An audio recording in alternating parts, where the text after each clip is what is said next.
What's up? So, a little while back, when I started my The Films of Stephen King series, and where I mentioned in the first part that I was only going to cover feature films, oh man, it was like, what? People lost their shit. Like, what? Like, what about the made-for-TV stuff? I mean, sure it wasn't that bad, but still, it got me thinking, what about it? I mean, it's such a well-known Stephen King story. Plus, you know, I've heard something about them making a new movie. But also, I just always hear people going on and on about how scary it is and how much it traumatized them when they watched it when they were kids. And I'm like, really? I mean, I can't really judge. I never saw the movie myself when I was a kid. But I figured, well, that could make for an interesting video, you know? I could take a look at the movie from a somewhat objective perspective without all that silly nostalgia getting in our way. So, yeah, here we are. Let's take a look at it. Let's take a look at it.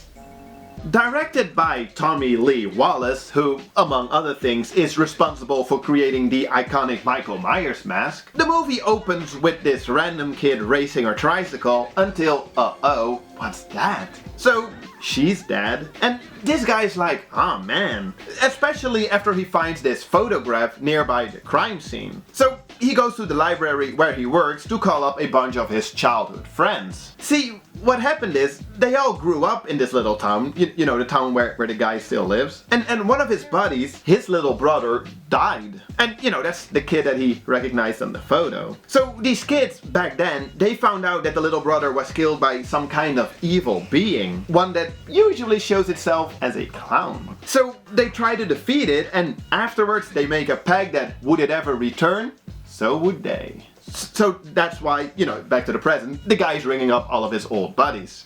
Because he thinks it's back. Oh no.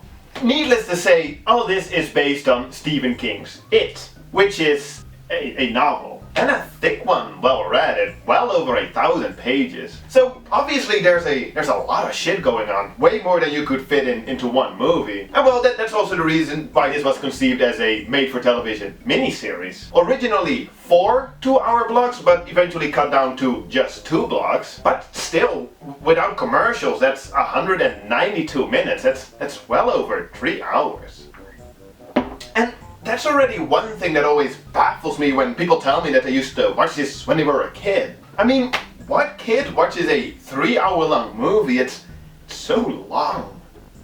The Blu-ray release that I'm reviewing here, it is 5 minutes shorter, with cuts made mostly just to turn the 2 separate parts into one seamless movie. It's still long though, and well, that's probably my biggest complaint with this movie. Or miniseries, whatever. It just gets so redundant. So, the guy from the beginning, he's calling his old friends, right? And, well, he's like, hey, what's up, remember me? I think it's back. Nice ponytail, by the way. And the friend is like, oh no, and they start packing, and they remember what happened, you know, like, oh, it was scary. So, next friend, what's up? It's back. Oh no, I have to pack and remember how scary it was. Yo, it's back. What? Scary? It. What?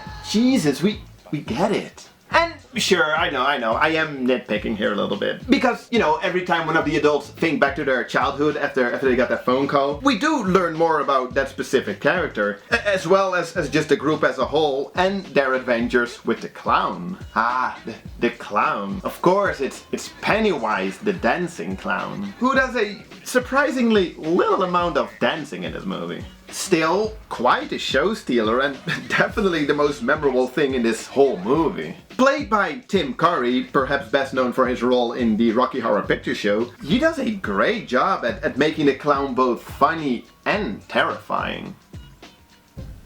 Yeah, it's quite an iconic character. Although, based on the movie, also a character that I don't fully understand. I mean, I know that in a novel well, I haven't read the novel, but, you know. In a novel, he has this whole backstory about him being a entity from another dimension that's been around since the beginning of time and whatnot. Didn't get any of that from the movie. I mean, sure, I get that he can be a physical being. I mean, he kinda has to be in order to kill all the little kids. But at the same time, some of the stuff that he does, it only happens in the imagination of one of the characters. And, you know, they talk about stuff like, oh, it's all just in the mind, you know, we can stop him as long as we're just not afraid. Well then, just don't be afraid. I mean, I probably just don't get it. Talking about being afraid though, so this movie supposedly scared millions of kids around the world, right? Well, let's take a look at that. Because it's not that scary.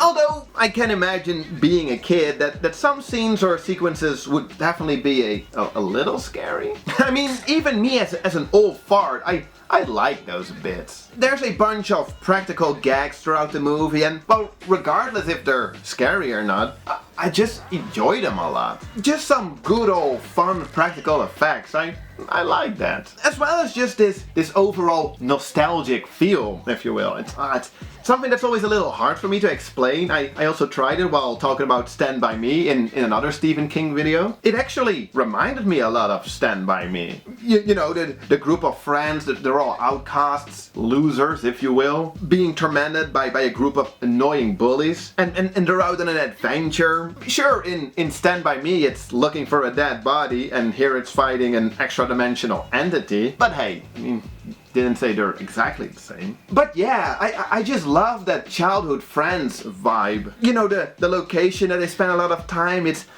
nice, it's excellent, it's such a well scouted spot. It really like brings up that nostalgic feeling.